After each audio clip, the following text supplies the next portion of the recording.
सभी को मेरा प्रणाम। तैयारी जीत की इस अभियान के तीसरे दिन में आज जिस चैप्टर की मैं चर्चा करने वाली हूँ उसका नाम है भेड़े और भेड़िए।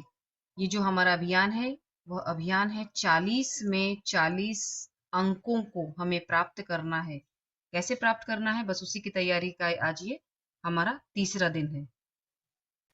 जैसा कि मैंने पहले ही आपसे कहा था, मैं हर एक पैराग्राफ से और हर एक पेज से कुछ प्रश्नों को ही पूछने वाली हूँ और आपको उनके उत्तरों की चर्चा मैं आपसे कर भी सकती हूँ, नहीं भी, पर आपको उसके उत्तर मालूम होने चाहिए। इसमें सबसे पहला प्रश्न है कि एक बार वन के पशुओं को कैसा लगा। इसका उत्तर यहाँ पर लिखा गया है, यहाँ पर है इसका उत्तर। वन के पशुओं को ऐसा लगा कि वे सिविलाइजेशन के, सभ्यता के उस स्तर पर पहुंच गए हैं जहां उन्हें एक अच्छी शासन व्यवस्था अपनानी चाहिए और उन्हें ऐसा लगा कि अब वन प्रदेश में प्रजातंत्र की स्थापना होनी चाहिए। इसी में दूसरा प्रश्न है कि पशु समाज में हर्ष की लहर दौड़ने का कारण समझाइए। हर्ष की लहर दौड़ना मतलब, लहर मतलब होता है वेव, और हर्ष मतलब खुशी। तो एक खुशी की तरंग क्यों दौड़ गई थी पशु समाज में। तो पशु समाज में प्रजातंत्र की स्थापना होने वाली थी। यह सुन करके पशु समाज में, मतलब इस क्रांतिकारी परिवर्तन के बारे में सुन करके पशु समाज में हर्ष की लहर दौड़ गई थी, क्योंकि अब वहां पर सुख, समृद्धि और सुरक्षा का स्वर्ण युग आने वाला था। तो आप इस तरीके से यहाँ पर उत्तर लिखेंगे। दूसरा प्रश्न है कि वन प्रदेश में जो भेड़ें थी, वन प्रदेश में किस पशु की संख्या अधिक थी। तो भेड़ों की संख्या अधिक थी। और उन भेड़ों के बारे में जानकारी दीजिए, उन भेड़ों के बारे में डिस्क्रिप्शन दीजिए, वर्णन कीजिए उन भेड़ों के बारे में, मतलब उनकी क्या विशेषताएं वो बताइए। तो ये पूरा यहाँ पर 1 2 3 4 5 6 ये जो बातें लिखी है, ये सब बातें आप यहाँ पर लिखेंगे। तो वन प्रदेश के पशुओं के बारे में जानकर, तो वहाँ भेड़ें बहुत ज्यादा थी। और ये भेड़ें कैसी थी? ये कोमल, विनयी, दयालु, निर्दोष थी, जो मतलब जान बूझ करके तो किसी को तकलीफ पहुंचाना तो बहुत दूर की बात है, मतलब बहुत फूक फूक कर वे कदम रखती थी। ठीक है, तो ऐसी थी वहां की भेड़ें। अगला मतलब अनजाने में भी किसी को तकलीफ ना हो, ऐसी भेड़ें थी वे। अगला प्रश्न है इसके बाद कि भेड़ियों ने जब इस भेड़ों, मतलब ये जो प्रजातंत्र की स्थापना होने वाली थी, इसका प्रभाव, प्रजातंत्र की स्थापना, वन प्रदेश में प्रजातंत्र की स्थापना होने वाली थी, इसका प्रभाव भेड़ों पर कैसे पड़ा और इसका इम्पैक्ट भेड़ियों पर क्या पड़ा। तो जहां भेड़ें थी वे एकदम भय से दूर हो जाएंगी ऐसा सोच रही थी, लेकिन भेड़िए सोच रहे थे कि उन पर संकट काल आया। जहां भेड़ें सोच रही थी कि वे अपने प्रतिनिधियों से कानून बनवाएंगे कि कोई जीवधारी किसी को न सताए, न मारे, सब जिए और जीने दे, और शांति, स्नेह, बंधुत्व और सहयोग पर समाज आधारित हो, मतलब एक ऐसा समाज जहाँ पीस हो, जहाँ लोग एक दूसरे को मतलब एक दूसरे से प्रेम पूर्वक रहे, जहाँ पर ब्रदरहुड हो, बंधुत्व हो, और जहाँ कोऑपरेशन हो, ऐसे समाज की स्थापना हो, ऐसा भेड़ें सोचती थी। लेकिन भेड़िए ये सोच रहे थे कि चूंकि यहाँ पर भेड़ों की संख्या ज्यादा है, इसीलिए वे ऐसे कानून बनवाएंगे कि जिसमें कि ये मनमाना व्यवहार नहीं कर पाएंगे। कौन मनमाना व्यवहार नहीं कर पाएगा? भेड़िए मनमाना व्यवहार नहीं कर पाएंगे। तो भेड़ों की बहुमत हो जाएगी, और अगर उन्होंने कानून बना दिया कि कोई पशु किसी को ना मारे, तो ये क्या खाएंगे? क्या इन्हें घास चरना सीखना पड़ेगा? तो ये सब सोच करके भेड़िए बहुत मतलब बेचारे, उनका दिल जो है वह बैठा जा रहा था। ये जो बातें मैंने आपको बताई हैं, इसी प्रश्न का उत्तर यहाँ पर, मतलब यही प्रश्न के रूप में यहाँ पर है। जो जो चुनाव समीप आता, किसका उल्लास बढ़ रहा था? जो जो चुनाव समीप आता, भेड़ों पर क्या प्रभाव पड़ रहा था? ये सब प्रश्न इसी में है और इसका उत्तर है यहाँ। तो जो जो चुनाव समीप आता, तो भेड़ों का उल्लास बढ़ता जा रहा था, क्योंकि ये जो मैंने अभी अभी आपको इतनी चर्चा की वो। और जो जो चुनाव समीप आता, भेड़ियों का दिल क्यों बैठता जा रहा था? तो भेड़ियों का दिल बैठता जा रहा था क्योंकि उन्हें लग रहा था कि उनका संकट काल आ गया है, भेड़ों की संख्या बहुत ज्यादा है, ये ऐसा कानून बना देंगे कि कोई पशु किसी को न मारे, न सताए, तो हम वे खाएंगे क्या? ये सोच करके उनका दिल बैठा जा रहा था। अब दिल बैठना मतलब दुखी हो जाना। ठीक है, जैसे दिल जो है वो धड़कते रहना चाहिए। जब दिल की धड़कन, हम कहते हैं ना कि हमारा जो हार्ट है, हार्ट बीट वो चलते रहना चाहिए, तो हम जीवित हैं। और दिल बैठ जाना मतलब, जो दिल है वो हार्ट बीट है वो जो बैठ गई है, मतलब हम बहुत दुखी है, मतलब एक मृत के समान है हम लोग। तो भेड़ियों की ऐसी स्थिति देख करके जो उसके आसपास चापलूस घूमते रहते हैं, उनकी उनमें से एक चापलूस कौन था, और उसने भेड़िए से क्या कहा? तो एक चापलूस जो था वह बूढ़ा सियार था, और उसने भेड़िए से कहा, मालिक आजकल आप बड़े उदास रहते हैं। ऐसा प्रश्न पूछा भेड़िए ने। पूछा भेड़िए ने अपने मालिक की उदासी के बारे में पूछा। प्रश्न पूछा जाए तो आप लिखिए, बूढ़े सियार ने भेड़िए से अपने मालिक की उदासी के बारे में पूछा। मैं फिर से रिपीट कर रही हूँ, बूढ़े सियार ने भेड़िए से अपने मालिक की उदासी के बारे में पूछा। अब हर भेड़िए के आसपास दो सियार रहते ही हैं, तो यहाँ पर प्रश्न है सियारों की विशेषता। क्या है सियारों की विशेषता? तो यहाँ पर आपका जो प्रश्न बनेगा वो है सियारों की विशेषता। क्या होती है सियारों की विशेषता? जब भेड़िया अपना शिकार खा लेता है तब ये सियार हड्डियों में लगे मांस को कुतर कर खाते हैं, हड्डियां चूसते रहते हैं, ये भेड़िए के आसपास दुम मिलाते रह चलते हैं, उनकी सेवा करते हैं और मौके बेमौके हुआ हुआ करके उसकी जय बोलते हैं। ये जो वीडियो मैं बना रही हूँ इसके डिस्क्रिप्शन में मैं इसका एक एमसीक्यू क्विजेस फॉर्म में मैं आपको दूंगी। क्विजेस फॉर्म में ये क्विजेस 10 दिन तक वैलिड होते, 10 या 11 दिन तक वैलिड रहते हैं और बाद में अनवैलिड हो जाते हैं, इनवैलिड हो जाते हैं। इसीलिए आपसे मैं आग्रह करूंगी कि आप जब क्विजेस को आप क्लिक करते हैं तो राइट साइड में ऊपर में 3 डॉट्स रहते हैं, वहां पर क्लिक करें और वहां पर पीडीएफ फॉर्म में इसको डाउनलोड करके आप सेव करके रखें, तो ये आपके काम आएगा। ये जो एमसीक्यू है। हाँ, आप कहेंगे कि मैम हमारा एमसीक्यू फॉर्म तो एग्जाम का नहीं है। बिल्कुल नहीं है, आपका पूरा का पूरा एग्जाम ये जो सब्जेक्टिव फॉर्म में है साइंस सब्जेक्ट्स को छोड़ करके, लेकिन ये आपके काम में आएगा क्योंकि हर एक एमसीक्यू जो है उसको डिस्क्रिप्टिव तौर पर पूछा गया है, तो इसीलिए वह आपके काम आएगा। तो प्रश्न है कि भेड़िए और एक बात है कि कृपया करके चैनल को सब्सक्राइब कीजिए और एक बार वीडियो देखते हैं तो लाइक का एक बटन है, उस लाइक के बटन को जरूर वहां पर आप प्रेस कीजिए और बेल आइकन जरूर दबाइए क्योंकि मैं प्रतिदिन एक नया वीडियो आपके लिए अपलोड करने वाली हूँ। बूढ़े सियार ने गंभीरता से क्या पूछा? बूढ़े सियार ने गंभीरता से यह पूछा कि उसके मालिक अर्थात भेड़िए के मुख चंद्र पर चिंता के मेघ क्यों छाए हैं। अब इसके बाद है कि सियार के दांत निपोरने का क्या कारण? दांत निपोरना मतलब होता है कि जब हमारी गलती कोई पकड़ ले और हम मतलब हम जान जाएं कि हम कभी कभी ना जानते बूझते गलती करते हैं, हमें लगता है कि अरे सामने वाला मूर्ख है, उसको हम आसानी से मूर्ख बना सकते हैं, लेकिन जब सामने वाला हमारी गलती पकड़ ले तो हम दांत निपोर कर रह जाते हैं। तो वैसे ही यहाँ भेड़िए ने सियार की गलती पकड़ ली और उसने कहा कि हम क्या जाने महाराज, हमारे तो आप ही माई बाप है। अब इसके बाद है, इसके बाद का जो प्रश्न है कि भेड़िए को भेड़िए को बूढ़े सियार ने जब भेड़िया यह जान गया कि अब वन प्रदेश में उसका शासन नहीं चलने वाला, तब भेड़िए को बूढ़े सियार ने कहाँ कहाँ जाने के लिए उसे बताया कि वह क्या क्या कर सकता है। तो सर्कस में भर्ती होने की बात की, अजायब घर में जाने की बात की। तो यहाँ पर भेड़िए का क्या जवाब था? जब सियार ने ये दोनों बातें की, ये बात की और ये बात की, क्या क्या बात है? सर्कस में भर्ती होना है और अजायब घर में जाना है। अजायब घर हम कहते हैं म्यूजियम। तो भेड़िए ने कहा कि सर्कस में शेर और रीछ को लेते, रीछ मतलब बियर, भालू, और वहां हम बहुत बदनाम है, हमें तो कोई पूछता भी नहीं।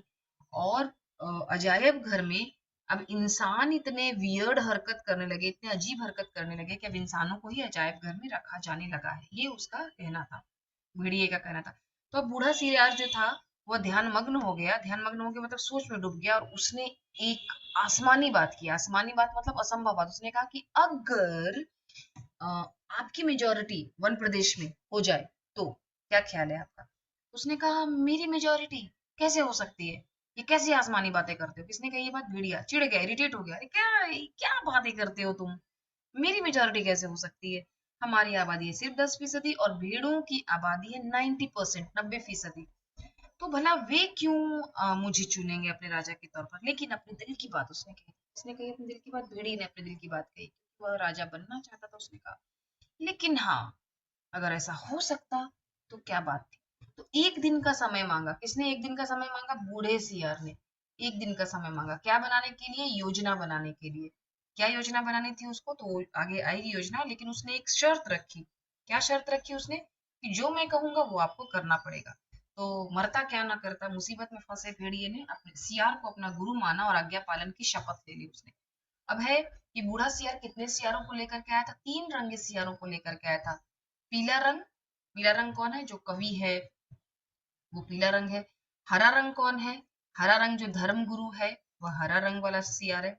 और नीले रंग का सियार कौन है? मुझे आप कमेंट बॉक्स में करके लिख के बताएंगे कि नीले रंग का सियार जो है उसमें क्या खूबियां बताई गई है। देखिए, ये जो धर्मगुरु होते हैं, नेता होते हैं, पत्रकार होते हैं, कवि होते हैं, विचारक होते हैं, लेखक होते हैं, ये हमारे समाज के बहुत ही प्रतिष्ठित लोग होते हैं। प्रतिष्ठित का क्या अर्थ होता है? सम्मानित लोग। ये हमारे समाज के सम्मानित लोग होते हैं जिनकी बातों पर हम आंख मूंद कर भरोसा करते हैं। तो इसी भरोसे के बल पर बूढ़े सियार ने आम जनता को चीट करने के लिए इन तीनों रंगे सियारों को वहां यहाँ पर लेकर के आया था। तो उसने पूछा, अरे ये तो सियार हैं, कौन इन पर बिलीव करेगा, कौन ट्रस्ट करेगा, कौन विश्वास करेगा, ये तो मतलब नोटोरियस है, मतलब बहुत ही कुख्यात है ये तीनों, मतलब ये सियार क्यों कुख्यात है, अपने धोखा देने के कारण, छल कपट करने के कारण ये कुख्यात है, तो उनको कौन सुनेगा। तब यहाँ पर ये कहता है कि हुजूर, ये तीनों रंगे सियार हैं। जैसे समाज में हमारे बीच में रंगे हुए लोग होते हैं जो अपनी असलियत छिपाते हैं, और मतलब कैसे हम किसी की बोलने पर हम उसके चाल में हम चल जाते हैं, हम रह जाते हैं, तो वैसे ही कुछ बात उसने कही कि आप बहुत भोले हैं सरकार, अरे रूप रंग बदल देने से सुना है आदमी तक बदल जाते हैं, फिर ये तो सियार है। तब उसने इसके बाद उसका रूप बदला। किसका रूप बदला? किसने? तो बूढ़े सियार ने भेड़िए का रूप बदला। बहुत इंपॉर्टेंट क्वेश्चन है, किसने किसका रूप बदला? बूढ़े सियार ने भेड़िए का रूप बदला। कैसे रूप बदला? यहाँ पर है। क्या हिदायतें दी उसे? यहाँ पर है। हिदायत मतलब होता है इंस्ट्रक्शंस। क्या इंस्ट्रक्शंस दिया? यहाँ पर 3 इंस्ट्रक्शंस दिए गए हैं। उसको कैसे रूप बदला, कैसे डिस्गाइज, उसका रूप वेश कैसे बदल दिया, ये वहां पर लिखा है। तो भेड़िए ने पूछा, ये तीनों रंगे सियार क्या करेंगे, ये किस काम आएंगे? तो उसने बताया। अब आपसे प्रश्न पूछा जाए कि ये तीनों रंगे सियारों का काम क्या था, तो इनका काम था भेड़िए के लिए कैंपेनिंग करना। भेड़िए के लिए कैंपेनिंग करना इन तीनों रंगे सियारों का काम था। और उसके बाद ये लोग चल पड़े। कहाँ चल पड़े? और मेरा कहना है कि आप ना ये मेरा जो यूट्यूब का जो मेरा चैनल है, उसमें भेड़े और भेड़िए का जो ये प्लेलिस्ट है, उसको देखिए। अगर आपको अभी भी ये चैप्टर समझ में नहीं, मैं तो बहुत जल्दीबाजी में ये करा रही हूँ, पढ़ा रही हूँ, मतलब जल्दबाजी में क्यों कह रही हूँ, क्योंकि आई अज्यूम कि आपका पूरा पढ़कर हो चुका है, और अब मैं सिर्फ आपको एक रिवीजन दे रही हूँ, यहाँ पे रिवीजन करवा रही हूँ। तो भेड़िए ने बूढ़े सियार को यहाँ पर टोका। ये लोग चल पड़े। कहाँ चल पड़े? भेड़ों की सभा में ये लोग चल पड़े। भेड़ों की सभा में चल पड़े। भेड़ों की गैदरिंग थी और उस भेड़ों की सभा में ये लोग चल पड़े। क्यों चल पड़े? कैंपेनिंग करना था। लेकिन फिर सियार ने कहा, अरे ये तीनों रंगे हुए हैं, सच्चे नहीं है, कौन सुनेगा इनकी? तो सियार ने कहा, सियार ने वही बात कही, यही तो मैं कह रहा हूँ महाराज, ये तीनों सच्चे नहीं है, रंगे हुए हैं। अब चलिए, देर मत करिए। अब इसके बाद है, ये तीनों चल पड़े। कहाँ चल पड़े? भेड़ों की सभा में चल पड़े। वहां पहले से ही रंगे सियार बैठे थे जो, बोलो भेड़िया राजा की जय। अब अगला प्रश्न है, यहाँ से यहाँ तक में एक ही प्रश्न है, लेकिन आपको जानना जरूरी है कि आ, बूढ़ा जो सियार था, बूढ़ा सियार ने भेड़िया राजा के कैंपेनिंग में क्या क्या बातें की। तो यहाँ बहुत सारी बातें, आप इसको पढ़िए। अब उसके बाद है कि बूढ़े सियार ने जब कैंपेनिंग कर रहा था, उसका प्रचार कर रहा था, याद रखिए, शब्द याद रखिए, प्रचार है शब्द। जब बूढ़ा सियार भेड़िए का प्रचार कर रहा था, तब उसने तीनों रंगीन प्राणियों को, कौन है तीनों रंगीन प्राणी? पीला, नीला और हरा रंगा हुआ सियार, रंगे सियार। तो उन तीनों रंगीन प्राणियों के बारे में क्या बताया उसने? और एक और बात कही उसने कि जो बूढ़ा सियार, उसने एक बात कही कि भेड़िया क्यों नहीं बोल रहा है। एक नेता जो होता है वो बोलता है, तो ये यहाँ क्यों नहीं बोल रहा? उसकी वजह थी कि उसका जो गला था वो सलाइवा से अवरुद्ध हो गया था, कंठ एकदम भर गया था, इतने सारे रंगीन, मतलब इतने सारे भेड़ों को देख करके बार बार बेचारा अपनी लार घुटक रहा था। जैसे आपको कोई टेस्टी फूड नजर आए, तो आप स्वादिष्ट भोजन आपको नजर आए तो अपनी लार आप घुटक लेते, वैसे ही इतने सारे भेड़ों को देख करके वह अपनी लार घुटक ले रहा था, पी ले रहा था। लेकिन बूढ़ा सियार बहुत चालाक था, उसने कहा कि ये इतने इमोशनल हो गए हैं आप लोगों के बारे में सोच करके कि उनका जो गला है वह क्या हो गया है? अवरुद्ध हो गया है, वे बोल नहीं पा रहे हैं। फिर उसने कहा, आप इन 3 रंगीन प्राणियों को देखिए, ये तीनों रंगीन प्राणी स्वर्ग के देवता हैं। कहाँ के देवता है ये? स्वर्ग के देवता है। क्यों उतरे हैं ये? तो ये उतरे हैं सदुपदेश देने के लिए। ये उतरे हैं क्यों? सदुपदेश देने के लिए ये उतरे हैं। एक मिनट में इसको जरा सा इरेज करके फिर से लिख देती हूँ, नहीं तो आपको सदुपदेश देने के लिए उतरे। कौन सदुपदेश देने के लिए उतरे हैं? तीनों रंगीन प्राणी। कौन है तीनों रंगीन प्राणी? वे तीनों जो रंगे हुए सियार, जिनको लेकर के बूढ़ा सियार आया था, वह उसकी योजना का एक भाग था। फिर उसने बताया कि कविराज, मतलब जो पीला सियार है, वह आपको स्वर्ग संगीत सुनाएंगे। हेवन हेवन की जो म्यूजिक होती है, जो गॉडली म्यूजिक होती है, वो आपको सुनाएंगे संगीत।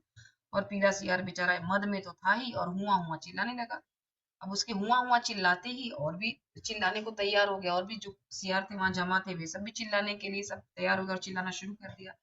अब बूढ़ा सियार भी बहुत चालाक था बूढ़ा सियार, उसने आंखों से इशारा करके तुरंत बात को संभाला, और जो इसका म्यूजिक था, हाउलिंग म्यूजिक था, उसके बारे में उसने इंटरप्रेट किया। किसने बताया कि पीला सियार क्या गा रहा है? बूढ़े सियार ने बताया। उसने बताया, चतुराई से बात को संभाला। क्या क्या संभाला? ये सब बातें कहाँ हो रही है? भेड़ों की सभा में हो रही है। कौन है भेड़ों की सभा में?